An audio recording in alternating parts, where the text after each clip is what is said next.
High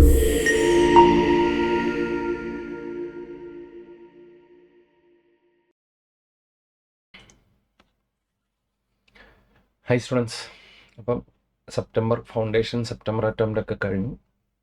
result waiting ആയിട്ട് ഇരിക്കുമായിരിക്കും. അല്ലെങ്കിൽ ഡിഗ്രിയൊക്കെ കഴിഞ്ഞിട്ട് ഇനി CA കോഴ്സ് ചൂസ് ചെയ്തു, ഇനി ഇൻ്റർമീഡിയറ്റിൻ്റെ ക്ലാസ് സ്റ്റാർട്ട് ചെയ്യുന്നത് വെയിറ്റ് ചെയ്തിരിക്കുന്ന സ്റ്റുഡൻസ് ആവാം നിങ്ങൾ. അപ്പം നിങ്ങൾക്ക് വേണ്ടിയുള്ളതാണ് ഈ ഒരു വീഡിയോ. അപ്പം റിപ്ലൈയിൽ ഇനി അടുത്ത സെപ്റ്റംബർ 26 അറ്റംപ്റ്റിന് വേണ്ടിയുള്ള ബാച്ച് ഈ ഒരു നവംബർ 25 സ്റ്റാർട്ട് ചെയ്യുവാണ്. നവംബർ മാസം സ്റ്റാർട്ട് ചെയ്യും. അപ്പം അതിനു മുമ്പ് തന്നെ നമ്മൾ എല്ലാ ബാച്ചിലും ചെയ്യുന്നത് പോലെ തന്നെ ഈ ഒരു സമയം റിസൾട്ട് വന്നിട്ടില്ല, ക്ലാസ്സസ് തുടങ്ങിയിട്ടില്ല. അപ്പോൾ ഈ ഒരു സമയം തന്നെ നമുക്ക് ഇൻ്റർമീഡിയറ്റ് ക്ലാസ്സിലേക്ക് സ്റ്റാർട്ട് ചെയ്യുന്നതിന് മുമ്പ് തന്നെ നമുക്ക് എങ്ങനെ മാക്സിമം യൂട്ടിലൈസ് ചെയ്യാം. ഒന്ന് ഫാക്കൽറ്റീസിനെ അറിയുക, സബ്ജക്റ്റ് അറിയുക, ക്ലാസ്സിൻ്റെ ക്വാളിറ്റി അറിയുക. ഇതൊക്കെ അറിഞ്ഞ് തന്നെ നമുക്ക് ക്ലാസ് സ്റ്റാർട്ട് ചെയ്യാൻ വേണ്ടി, പിന്നെ അക്കൗണ്ടിങ് പോലുള്ളൊരു സബ്ജക്റ്റുകളെ സംബന്ധിച്ച് ഏത് ലെവലിൽ നിങ്ങളത് പഠിക്കണം. നിങ്ങൾക്ക് ഓൾറെഡി ഫെമിലർ ആയിട്ടുള്ള സബ്ജക്റ്റ്, പ്രത്യേകിച്ച് ഫൗണ്ടേഷൻ സ്റ്റുഡൻസിനെ സംബന്ധിച്ച് ഫെമിലർ ആയിട്ടുള്ളൊരു സബ്ജക്റ്റ് എന്ന് പറയുന്നത് അത് അക്കൗണ്ടിങ് ആയിരിക്കും. അപ്പം അതിൽ എന്തൊക്കെ പഠിക്കാനുണ്ട്, ഈ സമയത്ത് നമുക്ക് എന്തൊക്കെ ഒന്ന് പഠിക്കാം, ഇതൊക്കെ നമ്മൾ കവർ ചെയ്യില്ലായിരിക്കും നമ്മൾ ഈ ഒരു വീഡിയോ ചെയ്യാം. അപ്പം CA ഇൻ്റർ അഡ്വാൻസ്ഡ് അക്കൗണ്ടിങ്ങിൻ്റെ ഈ ഒരു ബ്രിഡ്ജ് സെഷനിലേക്ക് എല്ലാവർക്കും സ്വാഗതം. അപ്പം ഇനിയുള്ള ഒരു കുറച്ച് നാളുകൾ നമ്മൾ ഒരു ഫാമിലി പോലെ കാണേണ്ട ആൾക്കാരാണ്. അപ്പം അതിൽ നിങ്ങൾക്ക് ഇൻ്റർമീഡിയറ്റിൽ അറിയാം ടോട്ടൽ 6 പേപ്പേഴ്സാണുള്ളത്. അതിലെ പേപ്പർ 1 അഡ്വാൻസ്ഡ് അക്കൗണ്ടിങ് നിങ്ങൾ ഫൗണ്ടേഷൻ ലെവലിൽ പഠിച്ചു, പേരെന്തായിരുന്നു അക്കൗണ്ടിങ്. അതിൻ്റെ കുറച്ച് അഡ്വാൻസ്ഡ് വേർഷൻസാണ് നമുക്ക് ഇതിനകത്ത് പഠിക്കാനുള്ളത്. ടോട്ടൽ 3 മൊഡ്യൂൾസാണുള്ളത്. മൊഡ്യൂൾ 1, 2, 3. മൊഡ്യൂൾ 1 നമുക്ക് പഠിക്കാനുള്ള ടോപ്പിക്കുകൾ എന്ന് പറയുന്നത് ഒന്ന് ഇൻട്രൊഡക്ഷൻ ടു അക്കൗണ്ടിങ് സ്റ്റാൻഡേർഡ്സ്. ഈ പേര് എവിടെയെങ്കിലും കേട്ടതായിട്ട് foundation students, intermediate means degree students ഓർക്കുന്നുണ്ടോ? അക്കൗണ്ടിങ് സ്റ്റാൻഡേർഡ്സ് എന്താ? അക്കൗണ്ടിങ് സ്റ്റാൻഡേർഡ്സ് ഞാൻ അതിലേക്ക് വരാം. അക്കൗണ്ടിങ് സ്റ്റാൻഡേർഡ്സ് റിലേറ്റഡ് ആണ് ആദ്യത്തെ 2 module. Accounting standards related, introduction to accounting standards, അതിൻ്റെ ഫ്രെയിംവർക്ക്, ആപ്ലിക്കബിലിറ്റി, പിന്നെ കുറച്ച് അക്കൗണ്ടിങ് സ്റ്റാൻഡേർഡ്സിനെ തന്നെ കുറച്ച് ചാപ്റ്റേഴ്സ് ആയിട്ട് അലൈൻ ചെയ്തിരിക്കുന്നു. അപ്പോൾ ആദ്യത്തെ 2 മൊഡ്യൂൾസ് ഫുൾ അക്കൗണ്ടിങ് സ്റ്റാൻഡേർഡ്സ് ആണ്. എന്താ അക്കൗണ്ടിങ് സ്റ്റാൻഡേർഡ്സ് ഞാൻ അതിലേക്ക് കവർ ചെയ്യാം. പിന്നെ 3rd മൊഡ്യൂളിൽ financial statements of companies, foundation students last chapter company accounts, അതിൻ്റെ ഒരു കണ്ടിന്യൂഷൻ. അതിനകത്ത് നിങ്ങളൊരു ബാലൻസ് ഷീറ്റും ചെയ്യാനൊക്കെ ഫോർമാറ്റ് പഠിച്ചു. അപ്പം അതിൻ്റെ പ്രിപ്പറേഷൻസ് എങ്ങനെ ചെയ്യണം, ഒരു ക്യാഷ് ഫ്ലോ സ്റ്റേറ്റ്മെൻറ്റ് എന്നുള്ള പേര് പഠിച്ചു, അതെങ്ങനെ പ്രിപ്പയർ ചെയ്യണം, അതെല്ലാം ഈ ഒരു യൂണിറ്റ് കവേർഡാണ്. ബൈബാക്ക് ഓഫ് സെക്യൂരിറ്റീസ് പ്രീമിയത്തിൻ്റെ യൂസേജിനകത്ത് നിങ്ങൾ ഫൗണ്ടേഷൻ സ്റ്റുഡൻസ് പഠിച്ചിട്ടുണ്ടാവും. സെക്യൂരിറ്റീസ് പ്രീമിയം സ്വന്തം സെക്യൂരിറ്റീസ് ബൈബാക്ക് ചെയ്യാൻ വേണ്ടി നമുക്ക് യൂസ് ചെയ്യാം. അപ്പം അതെങ്ങനെയാണ് അമാൽഗമേഷൻ ഓഫ് കമ്പനീസ്, 2 കമ്പനികൾ കൂടി ചേർന്ന് ഒരു പുതിയ കമ്പനിയായി മാറുമ്പോൾ അതിൻ്റെ അക്കൗണ്ടിങ് പ്രൊസീജിയർ എങ്ങനെ ചെയ്യണം, പിന്നെ റീകൺസ്ട്രക്ഷൻ, പിന്നെ അക്കൗണ്ടിങ് ഫോർ ബ്രാഞ്ചസ്. ഇത്രയാണ് നമുക്ക് പഠിക്കാനുള്ളത്. അതായത് സിമ്പിളായിട്ട് പറഞ്ഞാൽ നമുക്ക് പഠിക്കാനുള്ള ടോപ്പിക്കുകളെ സിമ്പിളായിട്ട് പറഞ്ഞാൽ മെയിൻലി 2ആയിട്ട് തിരിക്കാം. അക്കൗണ്ടിങ് സ്റ്റാൻഡേർഡ്സ്, അതാണ് മൊഡ്യൂൾ നമ്പർ 1 ഉം 2. 3rd കമ്പനി അക്കൗണ്ട്സും ഉണ്ട്, ബ്രാഞ്ച് അക്കൗണ്ടിങ്ങും ഉണ്ട്. കമ്പനി അക്കൗണ്ട്സ് ഈ 4 ചാപ്റ്റേഴ്സ് കമ്പനി അക്കൗണ്ട്സ് റിലേറ്റഡ് ആണ്. ബ്രാഞ്ച് അക്കൗണ്ടിങ് സിമ്പിളായിട്ട് പറഞ്ഞാൽ മെയിൻ ടോപ്പിക്സ് എന്ന് പറഞ്ഞാൽ അക്കൗണ്ടിങ് സ്റ്റാൻഡേർഡ്സ് ഉണ്ട്. ടോട്ടൽ 27 അക്കൗണ്ടിങ് സ്റ്റാൻഡേർഡ്സ് നമുക്ക് പഠിക്കാനുണ്ട്. ഇതിൻ്റെ ലിസ്റ്റ് നമ്മൾ ഫൗണ്ടേഷൻ ജസ്റ്റ് ഒന്ന് കവർ ചെയ്തിട്ടുണ്ട്, ഡീറ്റെയിൽ ആയിട്ട് പഠിച്ചിട്ടില്ല. അപ്പം ഇൻ്ററിലേക്ക് വരുമ്പോൾ നമുക്ക് മെയിൻലി പഠിക്കാനുള്ളത് accounting standards plus company accounts ആണ്. 3 മൊഡ്യൂൾസായിട്ട് നല്ലൊരു വോളിയം നമുക്ക് പഠിക്കാനുണ്ട്. ഫൗണ്ടേഷൻ വെച്ച് കമ്പയർ ചെയ്യുമ്പോൾ ഫൗണ്ടേഷൻ 2 മൊഡ്യൂളാണ്, 1 മൊഡ്യൂളുടെ എക്സ്ട്രാ പഠിക്കാനുണ്ട്. വോളിയം നന്നായിട്ടുണ്ട്. പിന്നെ അതിന് മുമ്പ് തന്നെ അക്കൗണ്ടിങ് സ്റ്റാൻഡേർഡ്സ് എന്ന് പറഞ്ഞാൽ എന്താ? What do you mean by accounting standards? Accounting standards are written policy documents issued by, ആർക്കൊക്കെ ഇഷ്യൂ എന്നുള്ളതാണ് പറയുന്നത്, അതവിടെ നിൽക്കട്ടെ. Which covers the following aspects of accounting. ഏതൊക്കെ? ഈ 4 ആസ്പെക്ട്സ് ആണ് കവർ ചെയ്യുന്നത്. റെക്കഗ്നിഷൻ എന്ന് പറഞ്ഞാൽ റെക്കോർഡ് ചെയ്യണം വേണ്ടോ? റെക്കഗ്നേഷൻ എന്ന് പറഞ്ഞാൽ നമ്മളെ സംബന്ധിച്ച് എന്താ? റെക്കഗ്നൈസ് ചെയ്യുന്ന പറയാൻ അറിയുക, അംഗീകരിക്കുക, തിരിച്ചറിയുക, റെക്കഗ്നൈസ് ചെയ്യുക. റെക്കഗ്നേഷൻ എന്ന് പറഞ്ഞാൽ ഒരു അംഗീകാരം കൊടുക്കുക. അപ്പോൾ അക്കൗണ്ടിങ്ങിൽ റെക്കഗ്നേഷൻ മീൻസ് അംഗീകാരം കൊടുക്കുക എന്ന് പറഞ്ഞാൽ ഒരു ട്രാൻസാക്ഷൻ റെക്കോർഡ് ചെയ്യണം വേണ്ടോ? അതായത് ഇത്ര പറയുന്നത് അക്കൗണ്ടിങ് സ്റ്റാൻഡേർഡ്സ് എന്ന് പറയുമ്പം അക്കൗണ്ടിങ് വരുന്ന ട്രാൻസാക്ഷൻസ് ഇവൻറ്റ്സും ഫിനാൻഷ്യൽ സ്റ്റേറ്റ്മെൻറ്റ്സ് പ്രിപ്പയർ ചെയ്യുന്ന സമയത്ത് എങ്ങനെ റെക്കഗ്നൈസ് ചെയ്യണം, മെഷർ ചെയ്യണം, പ്രസൻറ്റ് ചെയ്യണം, ഡിസ്ക്ലോസ് ചെയ്യണം എന്ന് പറയുന്ന കുറച്ച് റിട്ടൺ പോളിസി ഡോക്യുമെൻറ്റ്സ് ആണ് അക്കൗണ്ടിങ് സ്റ്റാൻഡേർഡ്സ്. ഞാൻ ഒന്നുകൂടെ പറയാം. അക്കൗണ്ടിങ് വരുന്ന ട്രാൻസാക്ഷൻസും ഇവൻറ്റ്സും അതിൻ്റെ financial statements P&L and balance sheet ഒക്കെ പ്രിപ്പയർ ചെയ്യുന്ന സമയത്ത് എങ്ങനെ റെക്കഗ്നൈസ് ചെയ്യണം മീൻസ് റെക്കോർഡ് ചെയ്യണം വേണ്ടോ? ഏത് ഇയർ റെക്കോർഡ് ചെയ്യണം? ഈ വർഷമാണോ അടുത്ത വർഷമാണോ? റെക്കോർഡ് ചെയ്യണം വേണ്ടോ? ഇനി ഏത് എമൗണ്ടിൽ അത് റെക്കോർഡ് ചെയ്യണമെങ്കിൽ ഏത് എമൗണ്ടിൽ അത് ഏത് വാല്യൂവിൽ അത് മെഷർ ചെയ്ത് ഏത് എമൗണ്ടിൽ അത് റെക്കോർഡ് ചെയ്യണം? ദെൻ ഇനി ഫിനാൻഷ്യൽസിൽ അത് എങ്ങനെ പ്രസൻറ്റ് ചെയ്യണം, ഏത് രീതിയിൽ അത് ഫിനാൻഷ്യൽസ് പ്രസൻറ്റ് ചെയ്യണം. ഇനി ഇതിന് ശേഷം നിങ്ങൾ ഫിനാൻഷ്യൽസിൽ എക്സ്ട്രാ നോട്ട്സ് ആയിട്ട് എന്തൊക്കെ കാര്യങ്ങൾ ഇതിൻ്റെ റിലേറ്റഡ് ഡിസ്ക്ലോസ് ചെയ്യണം എന്ന് പറയുന്ന കുറച്ച് റിട്ടേൺ പോളിസി ഡോക്യുമെൻറ്റ്സ് ആണ് അക്കൗണ്ടിങ് സ്റ്റാൻഡേർഡ്സ് എന്ന് പറഞ്ഞാൽ. അപ്പോൾ അക്കൗണ്ടിങ് സ്റ്റാൻഡേർഡ്സ് എന്ന് പറഞ്ഞാൽ ഇത്രയോളം വരുള്ളൂ. അക്കൗണ്ടിങ് വരുന്ന ട്രാൻസാക്ഷൻസും ഇവൻസും, അതായത് ബിസിനസ്സിൽ നടക്കുന്ന ഇടപാടുകൾ ഫിനാൻഷ്യൽ സ്റ്റേറ്റ്മെൻറ്റ്സ് പ്രിപ്പയർ ചെയ്യുന്ന സമയത്ത് എങ്ങനെ റെക്കഗ്നൈസ് ചെയ്യണം, അതൊക്കെ റെക്കോർഡ് ചെയ്യണോ വേണ്ടയോ, ഇനി ഏത് എമൗണ്ടിൽ അത് റെക്കോർഡ് ചെയ്യണം, എങ്ങനെ പ്രസൻറ്റ് ചെയ്യണം, ഡിസ്ക്ലോസ് ചെയ്യണം എന്ന് പറയുന്ന കുറച്ച് റിട്ടേൺ പോളിസി ഡോക്യുമെൻറ്റ്സ് ആണ് അക്കൗണ്ടിങ് സ്റ്റാൻഡേർഡ്സ് എന്ന് പറയുന്നത്. അപ്പം നമ്മൾ ഫൗണ്ടേഷൻ ലെവലിൽ ബേസിക് അക്കൗണ്ടിങ്, ജേണൽ എൻട്രി പഠിച്ചു, കുറേ പോസ്റ്റിംഗ് പഠിച്ചു, കാര്യങ്ങൾ പഠിച്ചു. ഇനി ഓരോ സ്പെസിഫിക് അക്കൗണ്ടിങ് ചെയ്യുമ്പം അതിൻ്റേതായ കുറച്ച് സ്റ്റാൻഡേർഡുകൾ മീറ്റ് ചെയ്ത്, ഇപ്പം ഒരു കമ്പനി ആണെങ്കിലോ കമ്പനീസ് ആക്ട് ഉണ്ട്, പാർട്ണർഷിപ്പ് ആക്ട് ഉണ്ട്, ഇത് കംപ്ലൈ ചെയ്ത് വേണം അവരുടെ ബിസിനസ് ചെയ്യാൻ. അതുപോലെ അക്കൗണ്ടിങ്ങിലേക്ക് വരുമ്പോൾ അക്കൗണ്ടിങ് ആക്ട് എന്ന് പറഞ്ഞൊന്നും പഠിച്ചിട്ടില്ലോ. ചുരുക്കി പറഞ്ഞാൽ അക്കൗണ്ടിങ്ങിൻ്റെ ഒരു ആക്റ്റാണ്, അക്കൗണ്ടിങ്ങിൻ്റെ ഒരു ബൈലോസ് ആണ് എന്ന് പറയുന്നത് അക്കൗണ്ടിങ് സ്റ്റാൻഡേർഡ്സ് എന്ന് പറയുന്നത്. അപ്പോൾ നമ്മൾ അക്കൗണ്ടിങ് ചെയ്യുമ്പോൾ എന്തെങ്കിലുമൊക്കെ ഡൗട്ടുകൾ വന്നു കഴിഞ്ഞാലോ ഈ അക്കൗണ്ടിങ് സ്റ്റാൻഡേർഡ്സ് പറയുന്നത് പോലെ ചെയ്യണം. അല്ലെങ്കിൽ ഡൗട്ട് വന്നല്ല, ഈ ഒരു ഏരിയ അക്കൗണ്ടിങ് ചെയ്യുമ്പം ഈ അക്കൗണ്ടിങ് സ്റ്റാൻഡേർഡ്സ് പറയുന്നത് പോലെ വേണം അക്കൗണ്ടിങ് ചെയ്യാൻ. ക്ലിയർ? അപ്പോൾ അക്കൗണ്ടിങ്ങിൻ്റെ ബൈലോസ് ആണ് എന്ന് പറയുന്നത് accounting standards. So accounting standards എന്ന് പറയുന്നത് അക്കൗണ്ടിങ്ങിൽ വരുന്ന ട്രാൻസാക്ഷൻസ് ഇവൻസും അത് ഫിനാൻഷ്യൽ സ്റ്റേറ്റ്മെൻറ്റ്സിൽ പ്രിപ്പയർ ചെയ്യുന്ന സമയത്ത് എങ്ങനെ റെക്കഗ്നൈസ് ചെയ്യണം, മെഷർ ചെയ്യണം, പ്രസൻറ്റ് ചെയ്യണം, ഡിസ്ക്ലോസ് ചെയ്യണം. ഈ 4 വാക്കുകൾ ഓർത്ത് വെച്ചോട്ടോ. റെക്കഗ്നിഷൻ എന്ന് പറഞ്ഞാൽ റെക്കോർഡ് ചെയ്യണോ വേണ്ടയോ, ഏത് എമൗണ്ട് റെക്കോർഡ് ചെയ്യണം, മെഷർമെൻറ്റ് ഏത് എമൗണ്ട് റെക്കോർഡ് ചെയ്യണം, പ്രസൻറ്റേഷൻ എങ്ങനെ അത് ഫിനാൻഷ്യൽസ് പ്രസൻറ്റ് ചെയ്യണം, ഡിസ്ക്ലോസ് ചെയ്യുക എന്ന് പറഞ്ഞാൽ എന്താ, വെളിപ്പെടുത്തുക. ഫിനാൻഷ്യൽസ് നോക്കിയാലും മനസ്സിലാവാത്ത കുറേ കാര്യങ്ങൾ എക്സ്ട്രാ എന്തൊക്കെ തിയറി നോട്ട്സ് നിങ്ങൾ ഡിസ്ക്ലോസ് ചെയ്യണം എന്ന് പറയുന്ന കുറച്ച് റിട്ടേൺ പോളിസി ഡോക്യുമെൻറ്റ്സ് ആണ്. ഈ അക്കൗണ്ടിങ് സ്റ്റാൻഡേർഡ്സ് ആരെ ഇഷ്യൂ ചെയ്തേക്കുന്നതെന്ന് ചോദിച്ചു കഴിഞ്ഞാൽ, ചുരുക്കി പറഞ്ഞാൽ കോർപ്പറേറ്റ്സിനുള്ള അക്കൗണ്ടിങ് സ്റ്റാൻഡേർഡ്സ് അത് ഗവൺമെൻറ്റാണ് ഇഷ്യൂ ചെയ്തേക്കുന്നത്. കോർപ്പറേറ്റ്സ് ദാറ്റ് മീൻസ് കമ്പനീസിന് ഗവേൺ ചെയ്യുന്ന അക്കൗണ്ടിങ് സ്റ്റാൻഡേർഡ്സ്. നോൺ കോർപ്പറേറ്റ്സിന് ഗവേൺ ചെയ്യുന്ന അക്കൗണ്ടിങ് സ്റ്റാൻഡേർഡ്സ് ഇഷ്യൂ ചെയ്തിരിക്കുന്നത് ICAI, institute of chartered accounts of India. പേര് കേട്ടിട്ടുണ്ടോ? Institute of chartered accounts of India, നമ്മുടെ ICAI. ഇപ്പം നോൺ കോർപ്പറേറ്റ്സിനെ ഗവേൺ ചെയ്യുന്ന അക്കൗണ്ടിങ് സ്റ്റാൻഡേർഡ്സ് ആരാ ഇഷ്യൂ ചെയ്തേക്കുന്നത്? ICAI, നമ്മുടെ സ്വന്തം ഇൻസ്റ്റിറ്റ്യൂട്ട്. കോർപ്പറേറ്റ്സിനെ ഗവേൺ ചെയ്യുന്നതോ issued by minister of corporate affairs എന്ന് പറഞ്ഞാൽ സെൻട്രൽ ഗവൺമെൻറ്റിൻ്റെ കോർപ്പറേറ്റ് അഫയേഴ്സിൻ്റെ കാര്യങ്ങൾ ഡീൽ ചെയ്യുന്ന മിനിസ്ട്രിയാണ് ഇഷ്യൂ ചെയ്തേക്കുന്നത്. അപ്പോൾ ഈ അക്കൗണ്ടിങ് സ്റ്റാൻഡേർഡ്സ് ഒക്കെ ഡെവലപ്പ് ചെയ്തിരിക്കുന്നത് നമ്മുടെ ICAIയുടെ ലീഡർഷിപ്പ് റോളിലാണ്. എന്തൊക്കെയാണ് അക്കൗണ്ടിങ് സ്റ്റാൻഡേർഡ്സ്? ഇവിടെ ഒരു total number of accounting standards 29 വരുന്നുണ്ട്. പക്ഷേ അതിൽ ശ്രദ്ധിച്ചു കഴിഞ്ഞാൽ അറിയാം 6th അക്കൗണ്ടിങ് സ്റ്റാൻഡേർഡ്സും 8th അക്കൗണ്ടിങ് സ്റ്റാൻഡേർഡ്സും മിസ്സിംഗ് ആണ് എന്ന് പറഞ്ഞാൽ അത് റിമൂവ് ചെയ്തിട്ടുണ്ട്. അപ്പം ടോട്ടൽ നമ്പറിങ് അതിനനുസരിച്ച് ചേഞ്ച് ചെയ്തിട്ടില്ല. ടോട്ടൽ നമ്പർ 29 വരുന്നുണ്ടെങ്കിലും അതിൽ ഇടയ്ക്ക് 6th 8th റിമൂവ്ഡ് ആണ്. സോ എഫക്റ്റീവ്ലി 27 അക്കൗണ്ടിങ് സ്റ്റാൻഡേർഡ്സ് നമുക്ക് പഠിക്കാനുണ്ട്. ടോട്ടൽ എത്ര? ഇത് മുഴുവൻ നമുക്ക് 2 മൊഡ്യൂൾസ് ആയിട്ട് പഠിക്കാനുണ്ട്. ഇപ്പം നിങ്ങളെ സംബന്ധിച്ച് ചെയ്യാവുന്നത് ഇത് മുഴുവൻ എനിക്ക് ഈ ഒരു ക്ലാസ്സിൽ ബ്രിഡ്ജ് ക്ലാസ്സിൽ മുഴുവൻ അക്കൗണ്ടിങ് സ്റ്റാൻഡേർഡ്സ് പഠിപ്പിച്ചേക്കാം. അങ്ങനെയാണെങ്കിൽ പിന്നെ ഒറ്റ ദിവസം കൊണ്ട് ക്ലാസ് തീർത്ത് നേരെ പിന്നെ ഇൻ്റർമീഡിയറ്റ് എക്സാമിന് നോക്കോളെന്ന് പറയാമല്ലോ. ഇത് മുഴുവൻ ഡീറ്റെയിൽ ആയിട്ട് പഠിക്കാനുണ്ട്. നിങ്ങളെ സംബന്ധിച്ച് ഇപ്പോൾ ചെയ്ത് വെക്കാൻ വേണ്ടി പറ്റുന്നത്, പ്രത്യേകിച്ച് ഫൗണ്ടേഷൻ സ്റ്റുഡൻസ്, ഡിഗ്രി സ്റ്റുഡൻസ് ഒക്കെ ഇരിക്കുമ്പോൾ ഇപ്പം വീട്ടിൽ ഇരുന്ന് ഈ ഒരു ലിസ്റ്റിൻ്റെ പേര്, ഈ അക്കൗണ്ടിങ് സ്റ്റാൻഡേർഡ്സ് വിത്ത് നമ്പർ ഒന്ന് പഠിച്ചു വെച്ചാൽ നല്ലതായിരിക്കും. എങ്ങനെ? AS1 disclosure of accounting policies. Accounting policies എന്താണ്, അതിൻ്റെ റിലേറ്റഡ് എന്തൊക്കെ കാര്യങ്ങൾ ഡിസ്ക്ലോസ് ചെയ്യണം, അതൊക്കെയാണ് ഈ ASC പറയുന്നത്. ഏറ്റവും മെയിൻ ഒരു ASകളിലൊന്ന് വാല്യുവേഷൻ ഓഫ് ഇൻവെൻട്രീസ്. ഫൗണ്ടേഷനിൽ ഇൻവെൻട്രീസ് ഒക്കെ പഠിച്ചിട്ടുണ്ട്. അത് എങ്ങനെയൊക്കെ വാല്യൂ ചെയ്യണം, സ്റ്റോക്ക് എങ്ങനെ വാല്യൂ ചെയ്യണം, cost or net realisable value, ചോറസ് ലോ. ഇനി കോസ്റ്റ് വാല്യൂ ചെയ്യുമ്പോൾ ഏതൊക്കെ കോസ്റ്റുകൾ കൺസിഡർ ചെയ്യണം, ഏതൊക്കെ എടുക്കരുത്, ഇങ്ങനെയുള്ള കുറേ നെറ്റ് റിലൈസബിൾ വാല്യൂ എന്താണ്, ഇങ്ങനെയുള്ള കാര്യങ്ങളെല്ലാം ഡീറ്റെയിൽ ആയിട്ട് പറയുന്ന ഒരു സ്റ്റാൻഡേർഡാണ് AS2 valuation of inventories. Cash flow statement, പേര് കേട്ടിട്ടുണ്ടാവും, കമ്പനിയുടെ ഫിനാൻഷ്യൽസ് ആണ്. ഇതെങ്ങനെ പ്രിപ്പയർ ചെയ്യണം? AS3.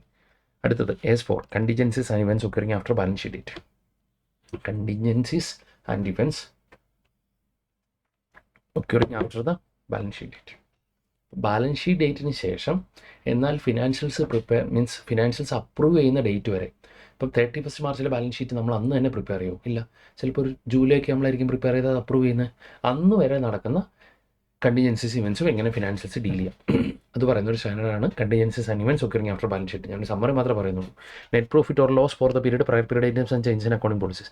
കഴിഞ്ഞ വർഷത്തെ മിസ്റ്റേക്കിംഗ് കൊണ്ട് എന്തെങ്കിലും റെക്കോർഡ് ചെയ്യാൻ മറന്നുപോയി, ഇപ്പോഴത്തെ റെക്കോർഡ് ചെയ്യുക. Prayer period items, accounting policy എന്തെങ്കിലും ചേഞ്ച് ചെയ്തു, പിന്നെ extra order item, exceptional items, ഇങ്ങനെ കുറച്ച് പേരൊക്കെ കിട്ടും. ഇതൊക്കെ എന്താണ്? ഇതെല്ലാം കവർ ചെയ്യുന്ന ഒരു AS ആണ് AS5 net profit or loss for the period, prior period items and changes in accounting policies. ഇതൊക്കെ ഡീറ്റെയിൽ ആയിട്ട് നമുക്ക് പഠിക്കാനുണ്ട് കേട്ടോ. Construction contract. കൺസ്ട്രക്ഷൻ കോൺട്രാക്റ്റിൽ വർക്ക് ചെയ്യുന്ന ആൾക്കാർ, കോൺട്രാക്ടേഴ്സ്, അവരുടെ അക്കൗണ്ടിങ് എങ്ങനെ ചെയ്യണം? AS7 revenue recognition. 5 രീതിയിലുള്ള റവന്യൂ അതിനകത്ത് കവർ ആവുന്നത്: sale of goods, rendering of services, interest income, royalty income, dividend income. ഈ 5 ഇൻകംസ് എങ്ങനെ റെക്കോർഡ് ചെയ്യണം, റെക്കഗ്നൈസ് ചെയ്യണം. പ്രോപ്പർട്ടി പ്ലാൻ ആൻഡ് അക്കൗണ്ട്, അതായത് fixed assets. Property plan and അക്കൗണ്ടിൻ്റെ അക്കൗണ്ടിങ് റിലേറ്റഡ് എല്ലാം കവർ ചെയ്യുന്ന ഒരു കേസാണിത്. Then the effects of change in foreign exchange rates. Foreign exchange rates change ആയി കഴിഞ്ഞാൽ അതുകൊണ്ടുള്ള എഫക്റ്റ് എങ്ങനെ ഡീൽ ചെയ്യണം. അതായത് ഇപ്പോൾ എന്നെ സംബന്ധിച്ച് ഞാനൊരു $1,000 ഗുഡ്സ് ഒരു ഫോറിൻ പാർട്ടിക്ക് എക്സ്പോർട്ട് ചെയ്തു. അയാൾ $1,000 ആയിരിക്കും തരുന്നത്, പക്ഷേ കുറച്ച് നാൾ കഴിഞ്ഞായിരിക്കും തരുന്നത്. അപ്പം exchange rate day by day മാറിക്കൊണ്ടിരിക്കുക. അപ്പോൾ ഇതുകൊണ്ട് വരുന്ന ഡിഫറൻസസ് ഒക്കെ നമ്മൾ എങ്ങനെ ഡീൽ ചെയ്യണം. ഒരു ഗവൺമെൻറ് ഗ്രാൻഡ് കിട്ടുന്നുണ്ടെങ്കിൽ എങ്ങനെ ഡീൽ ചെയ്യണം. S12 accounting for government. S13 accounting for investments. Accounting for investment, നമുക്കൊരു ഇൻവെസ്റ്റ്മെൻറ്റ് ഉണ്ടെങ്കിൽ അതിൻ്റെ അക്കൗണ്ടിങ് എങ്ങനെ ചെയ്യണം, EIC പറയുന്നത് പോലെ ചെയ്യണം. അമാൽഗമേഷൻസ് നടക്കുന്നുണ്ടെങ്കിൽ എങ്ങനെ ചെയ്യണം, S14. ഇത് നമുക്ക് തേർഡ് മൊഡ്യൂൾ പിന്നീട് ചാപ്റ്ററായിട്ട് വരുന്നുണ്ട്. ക്യാഷ് ഫ്ലോയും തേർഡ് മൊഡ്യൂളിൽ ചാപ്റ്ററായിട്ട് വരുന്നുണ്ട്. എംപ്ലോയി ബെനിഫിറ്റ്സ്, എംപ്ലോയീസിൻ്റെ ബെനിഫിറ്റ്സിന് വേണ്ടി നമ്മൾ കൊടുക്കുന്ന amount, salary, wages, PF, ESI means bonus, ഇതിൻ്റെയൊക്കെ അക്കൗണ്ടിങ് എങ്ങനെ ചെയ്യണം. Gratuity, borrowing cost, interest, borrowing cost related accounting എങ്ങനെ ചെയ്യണം. സെഗ്മെൻറ്റ് റിപ്പോർട്ടിംഗ്, ബിസിനസ്സിനെ തന്നെ കുറേ പാർട്സായിട്ട് ഡിവൈഡ് ചെയ്ത് സെഗ്മെൻറ്റ് വൈസ് പാർട്ടായിട്ട് നമ്മൾ എങ്ങനെ ഇൻഫർമേഷൻസ് റിപ്പോർട്ട് ചെയ്യണം.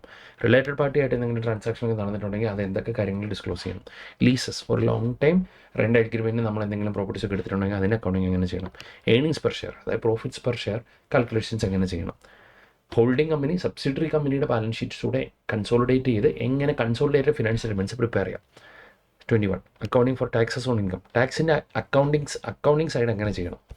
Then accounting for investments in associates and consolidated financial statements, അതായത് ഒരു ഹോൾഡിംഗ് കമ്പനി സബ്സിഡറി ആവണമെങ്കിലോ മോർ ദാൻ 50% ഷെയർ ഹോൾഡിംഗ് വേണമല്ലോ. ഈ പഠിച്ചിട്ടുണ്ടാവും.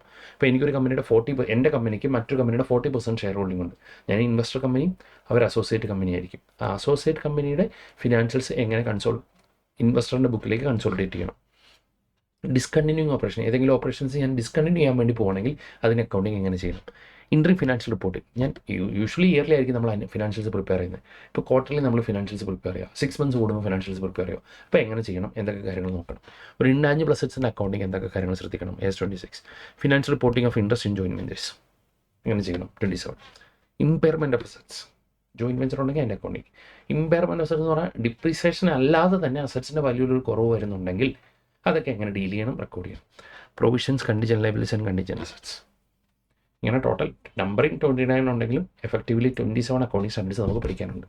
ഇതിനെല്ലാം ലിസ്റ്റ് പേരെങ്കിലും ഒന്ന് തൽക്കാലം പഠിച്ചു വെച്ചാൽ ഇപ്പോൾ കുറേ സമയമുണ്ട്. ചുമ്മാ എനിക്ക് വീട്ടിലിരിക്കുമ്പോൾ എന്ത് ചെയ്യുക. S1 disclosure of accounting policies, S2 valuation of inventories, S3 cash flow statement, S4 contingencies and events occurring after balance sheeting, S5 net profit or loss for the period prior to changes in accounting policies, 7 construction contract, 9 revenue recognition, 10 property plan equipment, 11 the effects of change in foreign exchange rates, 12 accounting for government, 13 accounting for investment, 14 accounting for amalgamation, 15 employee benefits, 16 borrowing, 17 segment reporting, 18 related party disclosure, 19 leases, 20 earnings per share, 21 consolidated financial statements, 22 accounting for taxes on income, 23 accounting for investments in associates and consolidated financial statements, 24 discounting operation, 25 interim financial reporting, 26 intangible assets, 27 financial reporting of interest in joint ventures, 28 impairment assets, 29 provisions, contingent liabilities and contingent assets. ഈ list by heart പഠിക്കണമെന്ന് വെച്ചാൽ in detail ആയിട്ട് നമ്മൾ ഇത് പഠിക്കുമ്പോൾ മനസ്സിലാക്കും. തൽക്കാലം ഈ പേരെങ്കിലും ഒന്ന് വൃത്തിയായിട്ട് ഇപ്പം വെറുതെ വീട്ടിലിരിക്കുന്ന സമയത്തല്ലേ പഠിച്ചു വെച്ചാൽ എഫക്റ്റീവ്ലി നമുക്ക് ഉപകാരപ്പെടും. കാരണം നമുക്ക് പഠിക്കാനുള്ള ടോട്ടൽ 3 മൊഡ്യൂൾസിൽ 2 ഈ അക്കൗണ്ടിങ് സ്റ്റാൻഡേർഡ്സ് റിലേറ്റഡ് ആണ്, വിത്ത് കണ്ടൻറ്റ് പഠിക്കാനുള്ളതാണ്. അപ്പോൾ തൽക്കാലം നിങ്ങൾ എന്ത് ചെയ്യുക, എന്താ ഈ അക്കൗണ്ടിങ് സ്റ്റാൻഡേർഡ്സ്. ഇൻവെൻട്രി വാല്യൂ ചെയ്യണം, EIC പറയുന്ന പോലെ, EIC പറയുന്നത് പോലെ. കൺസ്ട്രക്ഷൻ കോൺട്രാക്റ്റാണ്, അക്കൗണ്ടിങ് എങ്ങനെ ചെയ്യണം, ഈ പറയുന്നത് പോലെ. സെയിൽ ഓഫ് ഗുഡ്സ് നടത്തിയിട്ടുണ്ട്, അതിന് ഇൻകം എങ്ങനെ ബുക്ക് ചെയ്യണം, ഈ പറയുന്ന പോലെ. ഗവൺമെൻറ് ഗ്രാൻഡ് കിട്ടിയിട്ടുണ്ട്, ഇതിൽ പറയുന്നത് പോലെ. അപ്പോൾ ഇതിനകത്ത് കണ്ടൻസ് ഒക്കെ നിങ്ങൾ വഴിയെ പഠിക്കും. തൽക്കാലം ഇങ്ങനൊരു അക്കൗണ്ടിങ് സ്റ്റാൻഡേർഡ്സ് ഉണ്ട്. അപ്പം എന്താ അക്കൗണ്ടിങ് സ്റ്റാൻഡേർഡ്സ് ആണെന്നോട് പറയാം. അക്കൗണ്ടിങ്ങിൽ വരുന്ന ട്രാൻസാക്ഷൻസും ഇവൻസും ഫിനാൻഷ്യൽ സ്റ്റേറ്റ്മെൻറ്റ്സ് പ്രസൻറ്റ് ചെയ്യുന്ന സമയത്ത് നിങ്ങൾ എങ്ങനെ റെക്കഗ്നൈസ് ചെയ്യണം, മെഷർ ചെയ്യണം, പ്രസൻറ്റ് ചെയ്യണം, ഡിസ്ക്ലോസ് ചെയ്യണം എന്ന് പറയുന്ന കുറച്ച് റിട്ടേൺ പോളിസി ഡോക്യുമെൻറ്റ്സ് ആണെന്ന് പറയുന്നത് അക്കൗണ്ടിങ് സ്റ്റാൻഡേർഡ്സ്. ഇത്രയും അക്കൗണ്ടിങ് സ്റ്റാൻഡേർഡ്സ് ഉണ്ട്. ഈ ലിസ്റ്റ് ഒന്ന് പഠിച്ചു വെച്ചാൽ നല്ലതായിരിക്കും മീൻസ് വെറുതെ ഇരിക്കുവാണ്, ടൈം ഇഷ്ടം പോലെ ഉണ്ട്, ഒന്നും ചെയ്യാനില്ല. ഈ ലിസ്റ്റ് ഇത്രയും അക്കൗണ്ടിങ് സ്റ്റാൻഡേർഡ്സ് ഇൻ ഡീറ്റെയിൽ ആയിട്ട് നമുക്ക് കണ്ടൻറ് വൈസ് പഠിക്കാനുണ്ട്. തൽക്കാലം അതിൻ്റെ പേരൊന്ന് പഠിച്ചിരുന്നാൽ നല്ലതായിരിക്കും കേട്ടോ. ഇതിൽ കുറച്ച് തിയറി ഐസുകളുണ്ട്, പ്രോബ്ലംസും ഉണ്ട്. എക്സാമിന് കൂടുതലും പ്രോബ്ലംസാണ് ടെസ്റ്റ് ചെയ്യുന്നത്, പക്ഷേ MCQs ഉണ്ട് കേട്ടോ. നമ്മൾ ഫൗണ്ടേഷനിലെ MCQ എക്കണോമിക്സിനും മാത്സ് ക്വാണ്ടിറ്റേറ്റീവ് ആപ്റ്റിറ്റ്യൂഡ്സിനും ഉണ്ടായിരുന്നു. പക്ഷേ ഇൻ്ററിലെ എല്ലാ പേപ്പറും 30 മാർക്സ് MCQ ഉണ്ട്. ഏറ്റവും നല്ല സന്തോഷ വാർത്ത എന്താണെന്ന് പറയാം, വിത്തൗട്ട് നെഗറ്റീവ് മാർക്ക്. ഒരു MCQന് 2 മാർക്ക് വെച്ചായിരിക്കും വിത്തൗട്ട് നെഗറ്റീവ് മാർക്ക്. ഈ അക്കൗണ്ടിങ് സ്റ്റാൻഡേർഡ് സ്പേസിലായിരിക്കും അതിലെ മജോറിറ്റി MCQs ചോദിക്കുക. അപ്പോൾ ഈ അക്കൗണ്ടിങ് സ്റ്റാൻഡേർഡ്സ് എല്ലാം അറിയണം. കുറേ തിയറി ഐസുകളുണ്ട്, അതിൽ മിക്കവാറും MCQs ആണ് ഡ്രാഫ്റ്റ് ചെയ്യുന്നത്, ചോദിക്കാറ്. പ്രോബ്ലംസും ഉണ്ട്.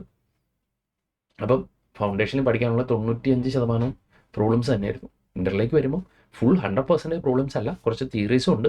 അതും എക്സ്പെക്ട് ചെയ്യണം. കാര്യങ്ങൾ പ്രോപ്പറായിട്ട് മനസ്സിലാക്കിയിരിക്കുക. കാരണം ആസ് എ CS സ്റ്റുഡൻറ്റ് നമുക്ക് വേണ്ടത് ബൈ ഹാർഡ് നോളജ് അല്ല, ആപ്ലിക്കേഷൻ നോളജാണ്. അത് അപ്ലൈ ചെയ്യാനുള്ള നോളജ് വേണമെങ്കിൽ കൺസെപ്ച്വൽ ക്ലാരിറ്റി ഉണ്ടാവണം. അതിനകത്താണ് നല്ലൊരു ക്ലാസ്സിൻ്റെ ഇമ്പോർട്ടൻസ് എന്ന് പറയുന്നത്. കാരണം നമ്മളെ സംബന്ധിച്ച് നല്ല വോളിയം പഠിക്കാനുണ്ട്. ഇപ്പോൾ ഈ പഠിക്കുന്ന വോളിയൂംസ് എല്ലാം ലാസ്റ്റ് സെപ്റ്റംബർ എക്സാം ആകുമ്പോൾ ഓർത്തിരിക്കണം. ആ രീതിയിൽ തന്നെ കാര്യങ്ങൾ മനസ്സിലാക്കി പഠിക്കണം കേട്ടോ. ഇതെല്ലാം നമുക്ക് തലേദിവസം നോക്കി തീർക്കാൻ പറ്റുന്ന വോളിയമാണോ നമുക്കുള്ളത്? അല്ല. അപ്പം കാര്യങ്ങൾ മനസ്സിലാക്കി പഠിക്കുക. പിന്നീട് ലാസ്റ്റ് ഒന്നുകൂടെ പഠിക്കേണ്ട ആവശ്യം പിന്നെ സെപ്റ്റംബർ ആകുമ്പോൾ ഉണ്ടാവരുത്. സെപ്റ്റംബർ 26 നിങ്ങളുടെ അറ്റംപ്റ്റിൽ ഉണ്ടാവരുത്. ഒന്നുകൂടെ ഒന്ന് റിവൈസ് ചെയ്യേണ്ട ആവശ്യങ്ങളെ ഉണ്ടാവാറുള്ളൂ. അപ്പോൾ അതുകൊണ്ട് നല്ലൊരു സബ്ജക്റ്റ് ക്ലാരിറ്റിയോടെ നമുക്ക് പഠിക്കണം. ക്ലിയർ? കാരണം ഇൻ്ററിൽ ഫസ്റ്റ് അറ്റംപ്റ്റിന് ഗോ ത്രൂ പാസ്സാവുക എന്ന് പറയുന്ന അത്ര ഒരു നിസ്സാര ടാസ്ക് അല്ല. നല്ല വോളിയം ഉണ്ട്. അപ്പം അത് പ്രോപ്പറായിട്ട് ഹാർഡ് വർക്കാണോ സ്മാർട്ട് വർക്കാണോ എന്ന് ചോദിച്ചു കഴിഞ്ഞാൽ ആസ് എ ഫാക്കൽറ്റി ഞാൻ വിശ്വസിക്കുന്നത് സ്മാർട്ട് വർക്കിലാണ്. കാരണം അത് റിസൾട്ട് കൊണ്ടുവരും. കാര്യങ്ങൾ ആപ്ലിക്കേഷൻ ലെവൽ നോളജാണ് നമുക്ക് ഇതിനകത്ത് വേണ്ടത്. അപ്പോൾ അതിനുവേണ്ടി തൽക്കാലം നിങ്ങൾ ചെയ്യേണ്ടത് ഈ അക്കൗണ്ടിങ് സ്റ്റാൻഡേർഡ്സിൻ്റെ ലിസ്റ്റ് ഒന്ന് പഠിച്ചു വെച്ചാൽ ഈ ഒരു ടൈമിൽ എഫക്റ്റീവ്ലി നല്ലൊരു എഫക്റ്റ് ഉണ്ടാവും. ക്ലിയർ? ഇനി നമുക്ക് പഠിക്കേണ്ടത് ബാക്കിയുള്ളത്, ഇപ്പോൾ എനിക്ക് ബാക്കിയുള്ള മൊഡ്യൂളിലേക്ക് ഇതിനകത്ത് ഓരോ ഏസുകൾ പ്രകാരം ഞാൻ പറയുന്നില്ല. ഇനി ഫിനാൻഷ്യൽസ്. പിന്നെ എനിക്ക് പഠിപ്പിക്കാനുള്ളത് കമ്പനിയുടെ ഫിനാൻഷ്യൽസ് പ്രിപ്പയർ ചെയ്യുമ്പോൾ ബാലൻസ് ഷീറ്റ് പ്രിപ്പയർ ചെയ്യേണ്ട ഒരു ഫോർമാറ്റ്.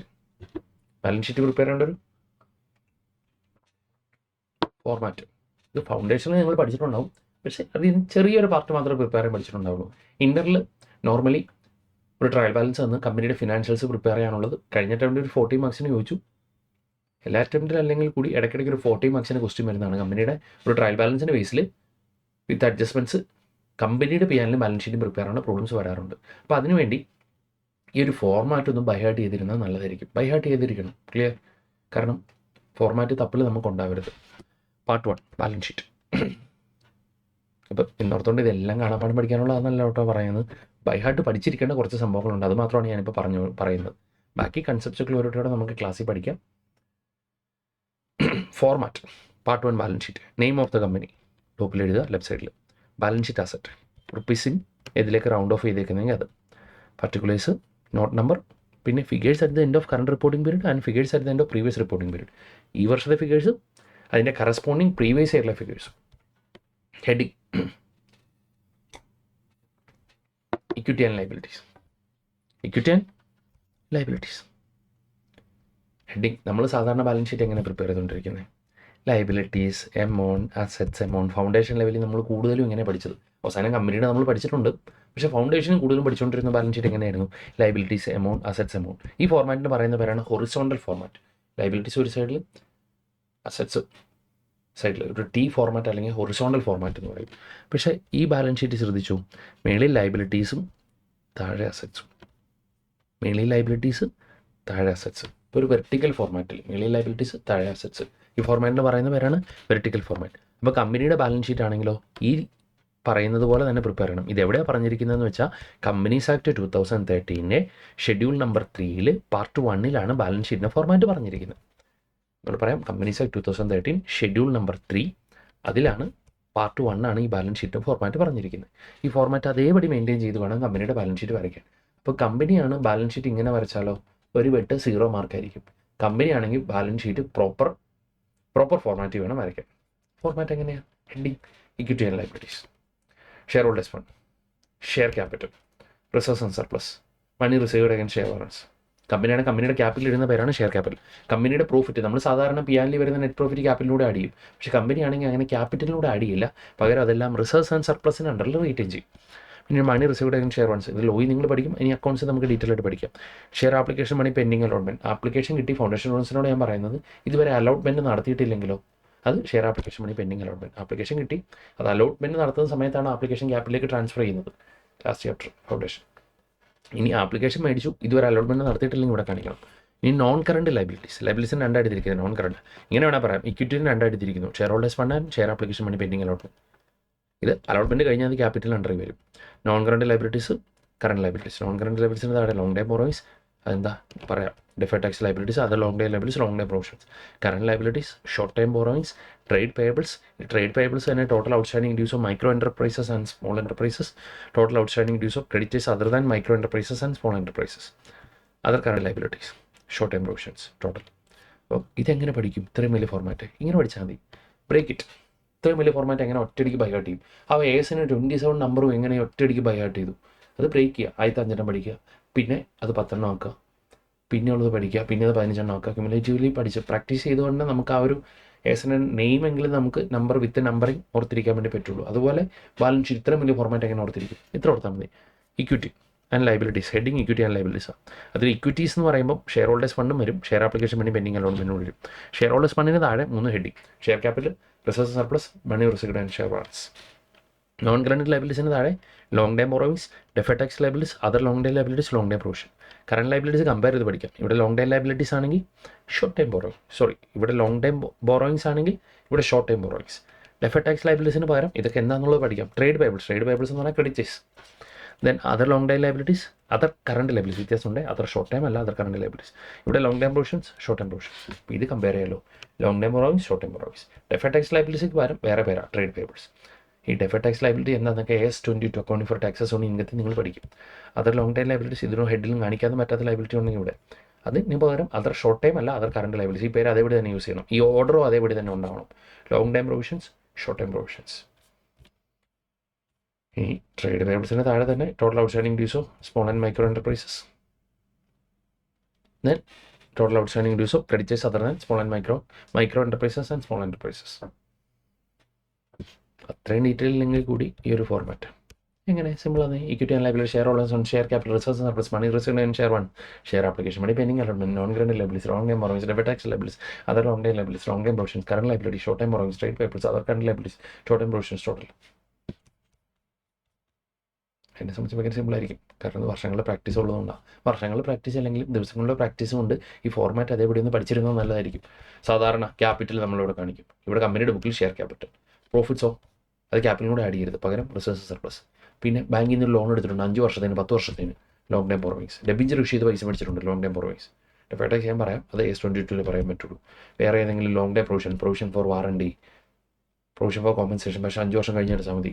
പ്രൊവിഷൻ ഫോർ ഗ്രാറ്റുവിറ്റി, ഇതൊക്കെ ഇതിനകത്ത് വരും. ഞാൻ ലോൺ എടുത്തിട്ടുണ്ട്, 3 months കഴിയുമ്പോൾ റീപേ ചെയ്യണം, short time borrowings. Creditors, bills പേയബിളൊക്കെ trade payables. Then other current liabilities, outstanding expenses കാര്യങ്ങളൊക്കെ ഇതിനകത്ത് വരും. Short time provision for taxation, ഉടനെ തന്നെ അടയ്ക്കാനുള്ള എമൗണ്ട്സിന് വേണ്ടിയുള്ള പ്രൊവിഷൻസ്, അതൊക്കെ ഇതിനണ്ടറിൽ വരും. ഇനി അസറ്റ്സ് മെയിൻലി 2 ആയിട്ട് തിരിക്കുന്നുള്ളൂ: non current assets and current assets. Non current അസറ്റ്സിനാണ് പ്രോപ്പർട്ടി പ്ലാൻ ആൻഡ് എക്യുപ്മെൻറ്റ്. ശരിക്കും പറഞ്ഞാൽ ഇതിനകത്തൊരു ഹെഡിങ് ഉണ്ട് കേട്ടോ. Property plan and equipment and intangible assets എന്ന് പറഞ്ഞ ഹെഡിങ് ഉണ്ട് ശരിക്കും. അതിൻ്റെ അണ്ടറിലാണ് ഇത്. ഇൻഷൂട്ട് അങ്ങനെ എഴുതിയിട്ടില്ല. അപ്പോൾ ഇങ്ങനെ പഠിച്ചാലും മതി, ബെറ്റർ. ശരിക്കുവാണെങ്കിൽ ഇവിടെ property plan and equipment and intangible assets എന്നൊരു ഹെഡിങ് ഉണ്ട്. അതിന് അണ്ടറിൽ പ്രോപ്പർട്ടി പ്ലാൻ ആൻഡ് എക്യുപ്മെൻറ്റ്. അതെന്താണെന്ന് വെച്ചാൽ ഫിക്സഡ് അസറ്റ്സ് അല്ല, furniture, machinery, land and building, അതല്ല ഇതിനകത്ത് വരും. Intangible assets, capital work in progress, intangible assets under development, non current investment, deferred tax assets, long time loans and advances, other non current assets. Current assets, current investment, inventories, trade receivables, cash and cash equivalent, short time loans and advances, other current assets total. Simple അല്ലേ? അസറ്റ്സിനെ എങ്ങനെ break ചെയ്തേക്കുന്നത്? Assets, non current asset, current assets. Non current അസറ്റ്സിനുണ്ട് ശരിക്കും property plan and equipment and intangible assets. അതിൻ്റെ താഴെയാണ് property plan and equipment, intangible asset, capital work in progress, intangible asset development. പിന്നെ non current investment, deferred tax assets, long time loans and advances, other non current asset. ഇത് പകരം property plan and എക്യുപ്മെൻറ്റിന് പകരം current assets ഒന്നുമില്ല. Non current ഇൻവെസ്റ്റ്മെൻറ്റിന് പകരം current investment. Deferred ടാക്സിന് പകരം ഇൻവെൻട്രീസ്, സ്റ്റോക്ക്. ഇൻവെൻട്രീസ് പറഞ്ഞാൽ സ്റ്റോക്ക്, ട്രേഡ് റിസീവബിൾസ്, ഡെപ്റ്റേഴ്സും ബിൽസ് റിസീവബിളും. ക്യാഷ് ഇക്വലൻസ് പറഞ്ഞാൽ ക്യാഷ് ഇൻ ഹാൻഡും ക്യാഷ് അറ്റ് ബാങ്കും. പിന്നെ ലോങ് ടൈം ലോൺസ് ആൻഡ് അഡ്വാൻസസിന് പകരം short time loans and advances. Other non current അസറ്റ്സിന് പകരം other current assets. Format: assets, non current assets, property plan and equipment and intangible asset, capital work in progress, property plan and equipment, intangible asset, capital work in progress, intangible asset under development, non current investment, deferred tax assets, long time loans and advances, other non current assets. Current asset, current investment, inventories, trade receivables, cash and cash equivalent, short time loans and advances, other current asset. ഇതിനകത്ത് in detail നമ്മൾ problem ചെയ്ത് പഠിക്കും. പക്ഷേ ഈ format ഒന്ന് by heart ചെയ്തിരിക്കുക. ഇതിൽ amount 0 ആണ്, ഒന്നും എഴുതാനില്ലെങ്കിൽ ഈ പേരൊന്നും എഴുതി വെക്കണം നിർബന്ധമില്ല. പക്ഷേ തൽക്കാലം ഇപ്പം ഈ ഫോർമാറ്റ്, കാരണം ഇതിനകത്ത് ലോജിക്കലി എനിക്ക് പറഞ്ഞു തരാനുണ്ട്, ഓരോ ഐറ്റംസും എനിക്ക് പറഞ്ഞു തരാനുണ്ട്. പക്ഷേ തൽക്കാലം നിങ്ങൾ ഈ ഒരു ഫോർമാറ്റ് ഒന്ന് ബൈ ഹാർട്ട് പഠിച്ചിരിക്കും. കാരണം കമ്പനി ആണെങ്കിൽ ബാലൻസ് ഷീറ്റ് ഈ ഫോർമാറ്റ് വേണം പ്രിപ്പയർ ചെയ്യാൻ. Heading, equity and liabilities, share holders fund, Reserve surplus money received in share one, share application money pending allotment, non-current liabilities, long-term borrowings, deferred tax liabilities, other long-term liabilities, long-term provisions, current liabilities, current liabilities, short-term borrowings, trade payables, other current liabilities, short-term provisions, total assets, non-current assets, property, plant and equipment, and intangible asset, property, plant and equipment, intangible asset, capital work in progress, intangible asset under development, non-current investment, deferred tax asset, long-term loans and advances, other non-current asset, current investment, inventory, trade receivables, cash and cash equivalents, short-term loans and advances, other current assets. ഈ ഒരു format ഒന്ന് by heart ചെയ്തിരിക്കുക, ഒന്ന് പഠിച്ചു വെക്കുക. എന്താണെങ്കിലും ഇരിക്കുന്നൊരു ടൈമാണ്. Balance ഷീറ്റിൻ്റെയും ബിയാൻഡലിൻ്റെയും preparation, ഒരു ട്രയൽ ബാലൻസ് വിത്ത് അഡ്ജസ്റ്റ്മെൻറ്റ്സ് നിങ്ങൾ സോൾ പ്രൊപ്പറേറ്റർഷിപ്പിൻ്റെ ഒക്കെ ഫൗണ്ടേഷൻ ലെവലിൽ പഠിച്ചിട്ടുണ്ടാവും. ഇത് കമ്പനിയുടെ ഈ ഫോർമാറ്റിലേക്ക് ബാലൻസ് ഷീറ്റ് വരയ്ക്കേണ്ടി വരും. ഇനി ബാലൻസ് ഷീറ്റ് ഇതാണെങ്കിൽ ഇതുപോലെ തന്നെ പി ആൻഡ് എല്ലിൽ മറ്റൊരു ഫോർമാറ്റ് ഉണ്ട്. നമ്മൾ സാധാരണ ഇങ്ങനെ പ്രോഫിറ്റ് ആൻഡ് ലോസ് കൊണ്ട് വരച്ചുകൊണ്ടിരുന്നത് പി ആൻഡ് എൽ ഡെബിറ്റ് സൈഡും ക്രെഡിറ്റ് സൈഡും. ഇവിടെ എങ്ങനെ മറ്റു ഇതേ ഉള്ളൂ. Name of the company, profit and loss statement എന്നാണ് പറയുന്നത്. പ്രോഫിറ്റ് ആൻഡ് ലോസ് അക്കൗണ്ട് അല്ല, അതാണ് കാരണം ഒരു അക്കൗണ്ട് ഫോർമാറ്റിലല്ല ഇത് വരയ്ക്കുന്നത്. Profit and loss statement for the year ended 31st March 2025-26, rupees in thousands, rupees in lakhs. Particulars, not number, figures for the current reporting period, figures for the previous reporting period. ഈ വർഷത്തെ balance sheet വരയ്ക്കുകയാണെങ്കിലോ ഈ വർഷത്തെ മാത്രമല്ല previous year ഫിഗറോട് കാണിക്കണം. അതുപോലെ ഈ വർഷത്തെ പിയാനിൽ prepare ചെയ്യുമ്പോഴോ ഈ വർഷത്തെ ഫിഗർ മാത്രമല്ല പ്രീവിയസ് ഇയർ ഫിഗറോടെ പ്രാക്ടിക്കലി കാണിക്കണം. എക്സാമിനേഷൻ പോയിന്റ് ഓഫ് ഈ വർഷത്തെ മാത്രം കാണിച്ചാലും കുഴപ്പമില്ല, കാരണം ഒറ്റ വർഷത്തെ ഫിഗറൊക്കെ നമുക്ക് തരാറുള്ളൂ. പക്ഷേ പ്രാക്ടിക്കലി ആണെങ്കിൽ പ്രീവിയസ് ഇയർ ഫിഗറോട് കാണിക്കണം. Revenue for operation, other income, total income. സിമ്പിളാണ്. ഇൻകത്തെ രണ്ടായിട്ട് തിരിച്ചാൽ മതി. Revenue for operation, other income. നമ്മൾ ഡയറക്റ്റ് ഇൻകം ഇൻഡയറക്റ്റ് ഇൻകം എന്ന് പറഞ്ഞിട്ട് ട്രേഡിംഗ് പിയാനിൽ തിരിച്ചില്ലേ. ട്രേഡിംഗ് പിയാനിലൊന്നും ഇല്ല, പിയാനിൽ മാത്രമേ ഉള്ളൂ. കമ്പനിയെ സംബന്ധിച്ച് പിയാനിൽ മാത്രമേ ഉള്ളൂ. മാനുഫാക്ചറിംഗ് ട്രേഡിംഗ് പിയാനിലൊന്നുമില്ല, പിയാനിൽ മാത്രം. അവിടെ revenue from operation, other income, total income. Expenses, cost of material consumed, അതായത് മാനുഫാക്ചറിങ് നടത്തുന്ന ആൾക്കാരുടെ cost of material consumed. Manufacturing ഇല്ലാതെ ജസ്റ്റ് ഗുഡ്സ് മേടിച്ച് വിൽക്കുന്നുള്ളെങ്കിലോ purchase of stock in trade. Then changes in inventories of finish goods, work in progress and stock in trade. നമ്മൾ trading account opening stock debit സൈഡിങ്, closing stock credit സൈഡിങ് കാണിക്കില്ലേ. ഇവിടെ opening minus closing, അത് നമ്മൾ difference. അത് positive ആണെങ്കിൽ positive, negative ആണെങ്കിൽ negative. Opening minus closing. Then employee benefit expense, salary, wages, employee benefit expenses, finance cost, interest ഒക്കെ, depreciation, amortisation expense, other expense, total expense.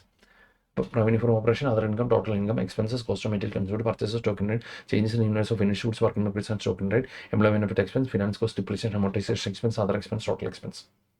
സിമ്പിളായി കുറച്ച് ടൈം ട്രൈ ചെയ്ത് കഴിഞ്ഞാൽ ഇതൊക്കെ സിമ്പിളാണ്. ദെൻ ഇനി profit before exceptional items and extra ordinary items. എന്ത് ഈ exceptional items, extra ordinary items, less exceptional items, profit before extra ordinary items and extra ordinary items. ഈ എക്സെപ്ഷണൽ ഐറ്റംസ്, എക്സ്ട്രാ ഓർഡിനറി ഐറ്റംസും AS5 net profit or loss for the period, prior period agency change in accounting policies cover ചെയ്യുന്നുണ്ട്. Profit before tax, tax expense, അതിൻ്റെ current tax, deferred tax, അതൊക്കെ AS22 accounting for ടാക്സസും ഇൻകത്തിലാണ് cover ചെയ്യുന്നത്. Profit or loss for the period from continuing operation. അപ്പോൾ profit or loss from discontinuing operation, ഒരു operation നമ്മൾ stop ചെയ്യാൻ വേണ്ടി പോവാം. ഏതെങ്കിലും ഒരു ഓപ്പറേഷൻ നമ്മൾ സ്റ്റോപ്പ് ചെയ്യാൻ വേണ്ടി പോവാം, ഏതെങ്കിലും ഒരു ബിസിനസ്, ഏതെങ്കിലും ഒരു പ്രൊഡക്റ്റ് നമ്മൾ സ്റ്റോപ്പ് ചെയ്യാൻ വേണ്ടി പോവാം. അപ്പോൾ അതിൽ നിന്നുള്ള ഇൻകംസും എക്സ്പെൻസസും ഒന്നും മേളിൽ കാണിക്കരുത്. പകരം അതിൻ്റെ ഒരു സെപ്പറേറ്റ് പിയാനിൽ വരച്ചിട്ട് അതിൽ നിന്നുള്ള പ്രോഫിറ്റ്, ഡിസ്കണ്ടിന്യൂയിങ് ഓപ്പറേഷൻ. എന്താ ഡിസ്കണ്ടിന്യൂയിങ് ഓപ്പറേഷൻ? AS24 നമ്മൾ കവർ ചെയ്യും ഡിസ്കണ്ടിന്യൂയിങ് ഓപ്പറേഷൻ. അതിൻ്റെ tax expenses, profit from discontinuing operation, അത് ആഫ്റ്റർ ടാക്സ്. അപ്പോൾ ഇത് before tax, tax expense, profit after tax. Then profit for the period. ഇനി earnings per share, earnings per share AS20 EPS cover ചെയ്യും. Basic and diluted, ഇതൊക്കെ എന്താ ഇത് cover ചെയ്യും. അപ്പോൾ ഈ ഫിനാൻഷ്യൽസ് പ്രോപ്പറായിട്ട് മനസ്സിലാക്കണമെങ്കിലും നിങ്ങൾ കുറേ അക്കൗണ്ടിങ് സ്റ്റാൻഡേർഡ്സ് അറിഞ്ഞിരിക്കണം. അപ്പോൾ ശരിക്കും പറഞ്ഞാൽ ഈ പിയാനിലും ബാലൻസ് ഷീറ്റും പ്രോപ്പറായിട്ട് അനലൈസ് ചെയ്യാൻ പറ്റണമെങ്കിൽ നിങ്ങൾ എന്ത് ചെയ്യണം? ഈ അക്കൗണ്ടിങ് സ്റ്റാൻഡേർഡ്സ് അറിഞ്ഞിരിക്കണം. അപ്പോൾ ഒരു കമ്പനിയുടെ ഫിനാൻഷ്യൽസ് ഒക്കെ പ്രിപ്പയർ ചെയ്യണമെങ്കിൽ ഫോർമാറ്റ് മാത്രം പറഞ്ഞാൽ പോരാ, അക്കൗണ്ടിങ് സ്റ്റാൻഡേർഡ്സ് പറഞ്ഞിട്ടുണ്ടാവണം. ക്ലിയർ? അതിന് ഈ ഫോർമാറ്റ് പറഞ്ഞിട്ടുണ്ടാവണം, സ്റ്റാൻഡേർഡ്സ് പറഞ്ഞിട്ടുണ്ടാവണം. പിന്നെ ഈ അക്കൗണ്ടിങ് സ്റ്റാൻഡേർഡ്സിനൊക്കെ ക്വസ്റ്റ്യൻസ് അത് പേപ്പർ 5 ഓഡിറ്റിംഗ്, അതായത് ഇൻ്റർമീഡിയറ്റ് സെക്കൻഡ് ഗ്രൂപ്പിലെ ഓഡിറ്റിംഗ് എന്ന് പറയുന്ന പേപ്പറിൽ ഇതിൻ്റെ ആപ്ലിക്കേഷൻസ് പൊതുവെ വരാറുണ്ട്. അപ്പം ഇൻ്ററിലേക്ക് വരുമ്പോൾ നമുക്ക് പഠിക്കാനുള്ളത് നല്ലൊരു വോളിയം പഠിക്കാനുള്ളതെന്നുള്ള കാര്യം ആദ്യം തന്നെ മനസ്സിൽ വെക്കുക. അപ്പം ഇപ്പോൾ പഠിക്കുന്നതൊക്കെ അവസാനം വരെ ഓർത്തിരിക്കുന്ന രീതിയിൽ പഠിക്കുക. അപ്പോൾ എന്ത് ചെയ്യുക? ഇടയ്ക്കൊന്ന് റിവൈസ് ചെയ്ത് പോരുക. നല്ല വോളിയം കൊണ്ട് പഠിക്കാൻ, ഞാൻ വീണ്ടും പറയുന്നു, നല്ല വോളിയം കൊണ്ട് പഠിക്കാൻ. ജേണി എളുപ്പമല്ല, ബട്ട് അത്രയ്ക്ക് ഡിഫിക്കൽട്ടും അല്ല. അത് പ്രോപ്പറായിട്ട് മാനേജ് ചെയ്യാൻ അറിയണമെങ്കിൽ. അപ്പോൾ അതിനുവേണ്ടി എന്താ ഉണ്ടാവണം? നിങ്ങൾ എടുത്തിരിക്കുന്ന കോഴ്സ് അത്യാവശ്യം ചലഞ്ചിങ് ആണ്, ടഫാണ്. അപ്പം പഠിക്കേണ്ടത് നല്ല സ്ഥലത്തായിരിക്കണം. അതായത് എക്സ്പീരിയൻസ്ഡ് ആയിട്ടുള്ള faculties, past result, management support എല്ലാം കൂടെ നോക്കിയിട്ട്. അപ്പം നിങ്ങൾ ഫീസ് മാത്രം കൺസിഡർ ചെയ്യരുത്. സെല്ലിംഗ് ഇൻസ്റ്റിറ്റ്യൂട്ടിൽ ഭയങ്കര ഫീസ് കുറവാണ്. അതുകൊണ്ടോ എനിക്ക് 3-4 അറ്റംപ്റ്റ് കഴിയുമ്പോൾ പാസ്സാകാൻ വേണ്ടി പറ്റും. നമ്മളെ സംബന്ധിച്ച് എത്രയും പെട്ടെന്ന് പാസ്സായി CA എന്നുള്ള ഒരു ഡിഗ്നിറ്റി, ആ ഒരു പ്രൊഫഷൻ നമ്മുടെ പേരിലേക്ക് ആഡ് ചെയ്യുക, അതല്ലേ നമ്മുടെ പർപ്പസ്. അപ്പോൾ അതിനുവേണ്ടി ഏറ്റവും ബെറ്റർ എത്രയും പെട്ടെന്ന് തന്നെ പാസ്സാവുന്ന രീതിയിലുള്ള ക്ലാസ്സസ് ഉണ്ടാവണം. അതിന് നല്ല പ്രോപ്പർ എക്സ്പീരിയൻസ്, എനിക്ക് തോന്നുന്നു ഏറ്റവും കൂടുതൽ എക്സ്പീരിയൻസ്ഡ് ആയിട്ടുള്ള ഒരു ഫാക്കൽറ്റി പാനലുള്ളത് ഇപ്പോൾ കേരളത്തിൽ നിങ്ങളോട് സെർച്ച് ചെയ്താലും അത് റിപ്ലൈയിലായിരിക്കും. പൊതുവെ ഇൻ്റർമീഡിയറ്റ് റിസൾട്ട് വരുമ്പോൾ സിയിലും ഫൗണ്ടേഷനിലൊക്കെ നമ്മുടെ പിള്ളേരാണ് ടോപ്പേഴ്സും വരാറുള്ളത്. അപ്പം അതിനുവേണ്ടി എന്ത് ചെയ്യുക, ഒരു ടോപ്പറായിട്ട് ഫസ്റ്റ് അറ്റംപ്റ്റിൽ തന്നെ ബൂത്ത് ഗ്രൂപ്പ് ക്ലിയർ ചെയ്യുന്നത്. കഴിഞ്ഞ പ്രാവശ്യമൊക്കെ ഒരു ഗ്രൂപ്പ് ക്ലിയർ ചെയ്തതിനേക്കാളും കൂടുതൽ സ്റ്റുഡൻസ് നമുക്ക് ട്രിപ്പിളിൽ നിന്ന് ബൂത്ത് ഗ്രൂപ്പാണ് ക്ലിയർ ചെയ്തത്. C A foundation, C inter first attempt ബൂത്തൊക്കെ ക്ലിയർ ചെയ്യുക എന്ന് പറയുന്നത് അത്ര എളുപ്പമുള്ളൊരു കാര്യമല്ല. എന്നാലും നമുക്ക് നല്ലൊരു റിസൾട്ട് പൊതുവെ കിട്ടാറുണ്ട്. ക്ലിയർ. അപ്പം നമ്മുടെ ഇൻസ്ട്രക്ഷൻസ്, പിന്നെ നമ്മളൊരു വർക്ക് ബുക്കൊക്കെ കവർ ചെയ്യാറുണ്ട്. വർക്ക് ബുക്ക് എന്ന് പറഞ്ഞാൽ വേറെ ഒന്നുമില്ല, ഇൻസ്റ്റിറ്റ്യൂട്ടിൻ്റെ previous year questions, study material questions, practical questions, then model എക്സാംസിലെ ക്വസ്റ്റ്യൻസ്, RTP ക്വസ്റ്റ്യൻസ്, ഇതെല്ലാം കൂടെ കവർ ചെയ്തിട്ടുള്ളൊരു ബുക്കാണ്. ഇത്രയൊക്കെ കവർ ചെയ്തിട്ട് മാക്സിമം നിങ്ങൾക്ക് പോകാൻ പറ്റുവാണെങ്കിൽ ഈസിയായിട്ട് നിങ്ങൾക്ക് പാസ്സാവാൻ വേണ്ടി പറ്റും. അപ്പം നല്ലൊരു സ്ഥലത്ത് നിങ്ങളെത്തട്ടെ, നല്ല രീതിയിൽ നിങ്ങളുടെ ക്ലാസ്സസ് മുന്നോട്ട് പോകട്ടെ. എത്രയും പെട്ടെന്ന്, അതായത് സെപ്റ്റംബർ 26 അറ്റംപ്റ്റിൽ തന്നെ ഇൻ്ററൊക്കെ ക്ലിയറായി നല്ല മാർക്കോടെ ക്ലിയറായി പോകാൻ പറ്റട്ടെ. Wish you all the best. അപ്പോൾ നമ്മൾ ഇതിനകത്ത് പോർഷൻസിലേക്ക് നമ്മൾ കടന്നിട്ടില്ല. പക്ഷേ ഇത്രയും ഞാൻ ഈ പറഞ്ഞ 3 കാര്യങ്ങൾ എന്തൊക്കെ, അക്കൗണ്ടിംഗ് സ്റ്റാൻഡേർഡ്സ്, അതിൻ്റെ list, then balance sheet format, P&L format, ഈ കാര്യങ്ങളൊക്കെ നിങ്ങളൊന്ന് കവർ ചെയ്തിട്ട് വരികയാണെങ്കിൽ അത് നല്ലതായിരിക്കും. നല്ലത് in the sense examination point of view, അല്ലെങ്കിൽ ഇൻ്ററിലേക്ക് വരുമ്പോൾ നല്ലതായിരിക്കും. പിന്നെ ഫൗണ്ടേഷനിൽ എന്തൊക്കെ ടോപ്പിക്കുകൾ കവർ ചെയ്യണം. ഫൗണ്ടേഷനിൽ എന്തൊക്കെ ടോപ്പിക്കുകൾ എന്ന് പറഞ്ഞു കഴിഞ്ഞാൽ അക്കൗണ്ട്സ് ബേസിക്സ് ഉള്ള ആൾക്കാരാണ് കമ്പനി അക്കൗണ്ട്സ് മാത്രം ഒന്നുകൂടെ ഒന്ന് റിവൈസ് ചെയ്തിരുന്നത് നല്ലതായിരിക്കും. കാരണം 3rd മൊഡ്യൂളിൽ നമുക്ക് കമ്പനി അക്കൗണ്ട്സ് വരുന്നുണ്ട്. പാർട്ണർഷിപ്പോ ഇനിയൊന്നും വരുന്നില്ല. നോൺ പ്രോഫിറ്റ് ഓർഗനൈസേഷൻ ഇനി വരുന്നില്ല. ഇൻകം റെക്കോർഡ്സ് ബേസ് ഉള്ളത് നല്ലതാണ്, ഇനി അങ്ങോട്ട് വരുന്നില്ല. പ്രൊപ്പറേറ്റർഷിപ്പ് ഫിനാൻഷ്യൽസ് ഇതൊന്നും ഇനി വരുന്നില്ല. VRS ഇല്ല. ഇൻവെൻട്രി നമുക്ക് AS റിലേറ്റഡ് ആയിട്ടും പഠിക്കാനുണ്ട്, കോസ്റ്റിങ്ങിലും വരുന്നുണ്ട്. ഇൻവെൻട്രി നോക്കിയാൽ നല്ലതായിരിക്കും. ഡിപ്രീസിയേഷൻ ഒന്ന് നോക്കി വെച്ചാൽ നല്ലതായിരിക്കും. ഫ്യൂച്ചറിലേക്ക് ആപ്ലിക്കേഷൻ ഉണ്ട്. ബിൽ ഓഫ് എക്സ്ചേഞ്ച് ബേസിക്, അക്കൗണ്ടേഷൻ ഒന്നും വേണ്ട, basic bill of exchange related accounting ഒന്ന് നോക്കി വെച്ചാൽ നല്ലതായിരിക്കും. ഇത്രയ്ക്ക് ആപ്ലിക്കേഷൻ നമുക്ക് വരുന്നില്ല, പേരിൻ്റെയൊക്കെ ആപ്ലിക്കേഷൻ വരുന്നുള്ളൂ. അപ്പം ഫൗണ്ടേഷനിൽ ഇത്രയൊന്ന് നോക്കി വെച്ചാൽ നല്ലതായിരിക്കും. മെയിൻലി കമ്പനി അക്കൗണ്ട്സ് അതൊന്നുകൂടെ ഒന്ന് ഈ ഒരു ടൈമിൽ നോക്കി വെച്ചാൽ നല്ലതായിരിക്കും. പിന്നെ ഇൻവെൻട്രി വാല്യുവേഷൻ, അതിനകത്ത് FIFO LIFO ഒക്കെ നമുക്ക് ഇനി പഠിക്കാനുണ്ട്, അപ്പോൾ പഠിച്ചോളൂ. മെയിൻലി കമ്പനി അക്കൗണ്ട്സ് അതൊന്ന് ഈ ഒരു ടൈമിൽ ഒന്നുകൂടെ ഒന്ന് കവർ ചെയ്തിരിക്കുന്നത് നല്ലതായിരിക്കും. അപ്പോൾ റിസൾട്ട് പ്രതീക്ഷിക്കുന്ന പോലെ വരട്ടെ, പോസിറ്റീവ് ആവട്ടെ, ഇൻ്റർമീഡിയറ്റ് ക്ലാസ്സിൽ നമുക്ക് കാണാൻ പറ്റട്ടെ. Wish you all the best. അപ്പോൾ നമുക്ക് അടിപൊളിയായിട്ട് പഠിക്കാം, അടിപൊളിയായിട്ട് പാസ്സാവാം. ഓക്കെ, അതിന് ഫുൾ സപ്പോർട്ട് നമ്മളുണ്ടാവും. ഒരു ഫാമിലിയായിട്ട് നമുക്കിനി ഒരു വർഷം, ഒരു 8-10 മാസം നമുക്ക് കാണേണ്ട ആൾക്കാരാണ്. അപ്പോൾ അതിന് എല്ലാവിധ സപ്പോർട്ടും നിങ്ങൾക്ക് വേണ്ടി നമ്മളുണ്ടാവും. അപ്പം നിങ്ങളും കൂടെ ഉണ്ടാവണം. കൂടെ നിന്നാൽ മാത്രം മതി നമുക്ക് പാസ്സായി പോകാൻ വേണ്ടി. ഓക്കെ.